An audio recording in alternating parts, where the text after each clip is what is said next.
हल्दी घाटी का युद्ध। यह युद्ध 18 जून 1676 ईस्वी में मेवाड़ तथा मुगलों के मध्य हुआ था। इस युद्ध में मेवाड़ की सेना का नेतृत्व महाराणा प्रताप ने किया था। भील सेना के सरदार पानरवा के ठाकुर राणा पूंजा सोलंकी थे। इस युद्ध में महाराणा प्रताप की तरफ से लड़ने वाले एकमात्र मुस्लिम सरदार थे हकीम खां सूरी। लड़ाई का स्थल राजस्थान के गोगुंदा के पास हल्दी घाटी में एक संकरा पहाड़ी दर्रा था। महाराणा प्रताप ने लगभग 3000 घुड़सवारों और 400 भील धनुर्धारियों के बल को मैदान में उतारा। मुगलों का नेतृत्व आमेर के राजा मान सिंह ने किया था, जिन्होंने लगभग 5000 से 10,000 लोगों की सेना की कमान संभाली थी। 3 घंटे से अधिक समय तक चले भयंकर युद्ध के बाद महाराणा प्रताप ने खुद को जख्मी पाया, जबकि उनके कुछ लोगों ने उन्हें समय दिया। वे पहाड़ियों से भागने में सफल रहे और एक और दिन लड़ने के लिए जीवित रहे। मेवाड़ के हताहतों की संख्या लगभग 1600 पुरुषों की थी। मुगल सेना ने 3500 से 8800 लोगों को खो दिया, जिसमें 350 अन्य घायल हो गए। इस युद्ध में मेवाड़ के महाराणा प्रताप विजय हुए थे। जैसे ही साम्राज्य का ध्यान कहीं और स्थानांतरित हुआ, प्रताप और उनकी सेना बाहर आ गई और अपने प्रभुत्व के पश्चिमी क्षेत्रों को हटा लिया। इस युद्ध में मुगल सेना का नेतृत्व मानसिंह तथा आसफ खां ने किया। इस युद्ध का आंखों देखा वर्णन अब्दुल कादिर बदायूनी ने किया। इस युद्ध को आसफ खां ने अप्रत्यक्ष रूप से जिहाद की संज्ञा दी। इस युद्ध में बींदा के झालामान ने अपने प्राणों का बलिदान करके महाराणा प्रताप के जीवन की रक्षा की। वहीं ग्वालियर नरेश राजा रामशाह तोमर भी अपने 3 पुत्रों कुंवर शालीवाहन, कुंवर भवानी सिंह, कुंवर प्रताप सिंह और पौत्र बलभद्र सिंह एवं सैकड़ों वीर तोमर राजपूत योद्धाओं समेत चिरनिद्रा में सो गया। शत्रु सेना से घिर चुके महाराणा प्रताप को झाला मानसिंह ने आपने प्राण देकर बचाया और महाराणा को युद्ध भूमि छोड़ने के लिए बोला। शक्ति सिंह ने अपना अश्व देकर महाराणा को बचाया। प्रिय अश्वचेतक की भी मृत्यु हुई। हल्दी घाटी के युद्ध में और देवर और चप्पली की लड़ाई में महाराणा प्रताप को सर्वश्रेष्ठ राजपूत राजा और उनकी बहादुरी, पराक्रम, चारित्र्य, धर्मनिष्ठा, त्याग के लिए जाना जाता था। मुगलों के सफल प्रतिरोध के बाद उन्हें हिंदू शिरोमणि माना गया। यह युद्ध तो केवल एक दिन चला, परंतु इसमें 17,000 लोग मारे गए। मेवाड़ को जीतने के लिए अकबर ने सभी प्रयास किए। महाराणा की हालत दिन प्रतिदिन चिंताजनक होती चली गई। 24,000 सैनिकों के 12 साल तक गुजारे लायक अनुदान देकर भामाशाह भी अमर हुआ। इतिहासकार मानते हैं कि इस युद्ध में कोई विजय नहीं हुआ, पर देखा जाए तो इस युद्ध में महाराणा प्रताप सिंह विजय हुए। अकबर की विशाल सेना के सामने मुट्ठी भर राजपूत कितनी देर तक टिक पाते, पर ऐसा कुछ नहीं हुआ। ये युद्ध पूरे एक दिन चला हुए राजपूतों ने मुगलों के छक्के छुड़ा दिया थे, और सबसे बड़ी बात यह है कि युद्ध आमने सामने लड़ा गया था। महाराणा की सेना ने मुगलों की सेना को पीछे हटने के लिए मजबूर कर दिया था और मुगल सेना भागने लग गई थी। समर्पण विचार। वह जंगल में लौट आया और अपनी लड़ाई जारी रखी। टकराव के उनके एक प्रयास की विफलता के बाद प्रताप ने छापामार रणनीति का सहारा लिया। एक आधार के रूप में अपनी पहाड़ियों का उपयोग करते हुए प्रताप ने बड़े पैमाने पर मुगल सैनिकों को वहां से हटाना शुरू कर दिया।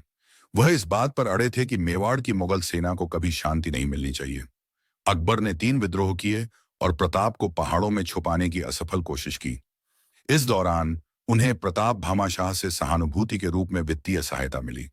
अरावली पहाड़ियों से बिल युद्ध के दौरान प्रताप को अपने समर्थन के साथ और मोर के दिनों में जंगल में रहने के साधन के साथ। इस तरह कई साल बीत गए।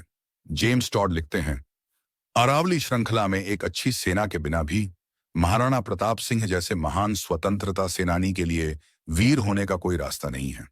कुछ भी एक शानदार जीत हासिल कर सकता है या अक्सर भारी हार। एक घटना में गोलियां सही समय पर बच निकली और उदयपुर के पास सावर की गहरी जस्ता खानों में राजपूत महिलाओं और बच्चों को अगवा कर लिया। बाद में प्रताप ने अपने स्थान को मेवाड़ा के दक्षिण पूर्वी हिस्से में सावन में स्थानांतरित कर दिया। मुगल खोज लहर के बाद सभी निर्वासित जंगल में वर्षों से रहते थे। जंगली जामुन खाते थे, शिकार करते थे और मछली पकड़ते थे। किंवदंती के अनुसार प्रताप एक कठिन समय था जब गोलियां सही समय पर भाग गईं और उदयपुरा के पास सावर की गहरी जस्ता खानों के माध्यम से राजपूत महिलाओं और बच्चों का अपहरण कर लिया। बाद में प्रताप ने अपने स्थान को मेवाड़ के दक्षिण पूर्वी भाग चावंड में स्थानांतरित कर दिया। मुगल खोज लहर के बाद सभी निर्वासित जंगल में वर्षों से रहते थे। जंगली जामुन खाते थे, शिकार करते थे और मछली पकड़ते थे। किंवदंती के अनुसार प्रताप एक कठिन समय था जब गोलियां सही समय पर भाग गईं और उदयपुरा के पास सावर की गहरी जस्ता खानों के माध्यम से राजपूत महिलाओं और बच्चों का अपहरण कर लिया। बाद में प्रताप ने अपने स्थान को मेवाड़ के दक्षिण पूर्वी भाग चावंड में स्थानांतरित कर दिया। मुगल खोज लहर के बाद सभी निर्वासित जंगल में वर्षों से रहते थे। जंगली जामुन खाते थे, शिकार करते थे और मछली पकड़ते थे। किंवदंती के अनुसार प्रताप कठिन समय था। सभी निर्वासित लोग कई सालों तक तलहटी में रहते थे, जंगली जामुन खाते थे, शिकार करते थे और मछली पकड़ते थे। किंवदंती के अनुसार प्रताप कठिन समय बिता रहे थे। सभी निर्वासित लोग कई वर्षों तक जंगली जामुन के साथ तोपों में रहते थे और शिकार करते थे और मछली पकड़ते थे। किंवदंती के अनुसार प्रताप को घास के बीच से बनी चपाती खाने का कठिन समय था। दिवेर छापली का युद्ध। राजस्थान के इतिहास 1582 में दिवेर का युद्ध एक महत्वपूर्ण युद्ध माना जाता है, क्योंकि इस युद्ध में राणा प्रताप के खोए हुए राज्यों की पुनः प्राप्ति हुई। इसके पश्चात राणा प्रताप और मुगलों के बीच एक लंबा संघर्ष युद्ध के रूप में घटित हुआ, जिसके कारण कर्नल जेम्स टाइनर्ड ने इस युद्ध को मेवाड़ का मैराथन कहा है। मेवाड़ के उत्तरी छोर का दिवेर का नाका अन्य नाकों से विलक्षण है। इसकी स्थिति मदारिया और कुंभलगढ़ की पर्वत श्रेणी के बीच है। प्राचीन काल में इस पहाड़ी क्षेत्र में गुर्जर प्रतिहारों का आधिपत्य था, जिन्हें इस क्षेत्र में बसने के कारण मेर कहा जाता था। यहाँ की उत्पत्तिकाताओं में इस जाति के निवास स्थलों के कई अवशेष हैं। मध्यकालीन युग में देवड़ा जाति के राजपूत यहाँ प्रभावशील हो गए, जिनकी बस्तियां आसपास के उपजाऊ भागों में बस गईं और वे उदयपुर के निकट भीतरी गिरवा तक प्रसारित हो गईं। चीखली के पहाड़ी भागों में आज भी देवड़ा राजपूत बड़ी संख्या में बसे हुए हैं। देवड़ाओं के पश्चात यहाँ रावत शाखा के राजपूत बस गए। इन विभिन्न समुदायों के दिवेर में बसने के कई कारण थे। प्रथम तो दिवेर का एक सामरिक महत्व रहा है, जो समुदाय शौर्य के लिए प्रसिद्ध रहे हैं। वे उत्तरोत्तर अपने पराक्रम के कारण यहाँ बसते रहे और एक दूसरे पर प्रभाव स्थापित करते रहे। दूसरा महत्वपूर्ण कारण यह रहा कि इसकी स्थिति ऐसे मार्गों पर है जहां से मारवाड़, मालवा, गुजरात, अजमेर के आदान प्रदान की सुविधा रही है। ये मार्ग तंग घाटियों वाले उबड़ खाबड़ मार्ग के रूप में आज भी देखे जा सकते हैं। इनके साथ सदियों से आवागमन होने से घोड़ों की टापों के चिन्ह पत्थरों पर अद्यावधि विद्यमान हैं। मार्गों में पानी की भी कमी नहीं है, जिसके लिए जगह जगह झरनों के बांध के अवशेष दृष्टिगोचर होते हैं। सुरक्षा की दृष्टि से स्थान स्थान पर चौकियों के ध्वंसावशेष भी दिखाई देते हैं। जब अकबर ने कुंभलगढ़, देवगढ़, मदारिया आदि स्थानों पर कब्जा कर लिया, तो वहां की चौकियों से संबंध बनाए रखने के लिए दिवेर का चयन एक रक्षा स्थल के रूप में किया गया। यहाँ बड़ी संख्या में घुड़सवारों और हाथियों का दल रखा गया। इंतर चौकियों के लिए रसद भिजवाने का भी यह सुगम स्थान था।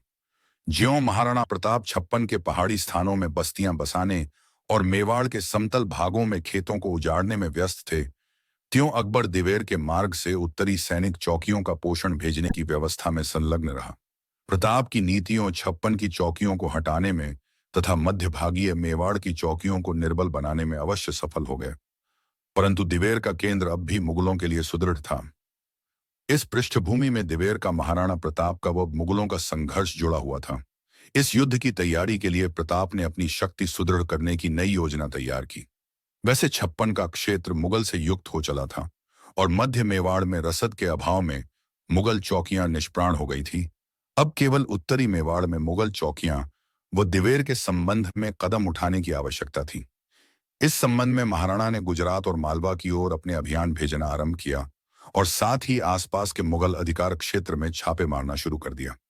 इसी क्रम में भामाशाह ने जो मेवाड़ के प्रधान और सैनिक व्यवस्था के अग्रणी थे, मालवे पर चढ़ाई कर दी और वहां से 2,30,000 रुपए और 20,000 अशर्फियां दंड में लेकर एक बड़ी धनराशि इकट्ठी की। इस रकम को लाकर उन्होंने महाराणा को चूलिया ग्राम में समर्पित कर दी। इसी दौरान जब शहबाज खान निराश होकर लौट गया था, तो महाराणा ने कुंभलगढ़ और मदारिया के मुगली थानों पर अपना अधिकार स्थापित कर लिया। इन दोनों स्थानों पर महाराणा का अधिकार होना दिवेर पर कब्जा करने की योजना का संकेत था। अतएव इस दिशा में सफलता प्राप्त करने के लिए नई सेना का संगठन किया गया। जगह जगह रसद और हथियार इकट्ठे किए गए। सैनिकों को धन और सुविधाएं उपलब्ध कराई गईं। सिरोही, ईडर, जालौर के सहयोगियों का उत्साह परिवर्धित कराया गया। ये सभी प्रबंध गुप्त रीति से होते रहे। मुगलों को यह भ्रम हो गया कि प्रताप मेवाड़ छोड़कर अन्यत्र जा रहे हैं। ऐसे भ्रम के वातावरण से बची हुई मुगल चौकियों के सैनिक बेखटके रहने लगे। जब सब प्रकार की तैयारी हो गई तो महाराणा प्रताप को अमर सिंह, भामाशाह, चुंडावत, शक्तावत, सोलंकी, पड़िहार, रावत शाखा के राजपूत और अन्य राजपूत सरदार दिवेर की ओर दल बल के साथ चल पड़े। दिवेर जाने के अन्य मार्गों व घाटियों में भीलों की टोलियां बिठा दी गईं, जिससे मेवाड़ में अन्यत्र बची हुई सैनिक चौकियों का दिवेर से कोई संबंध स्थापित न हो सके।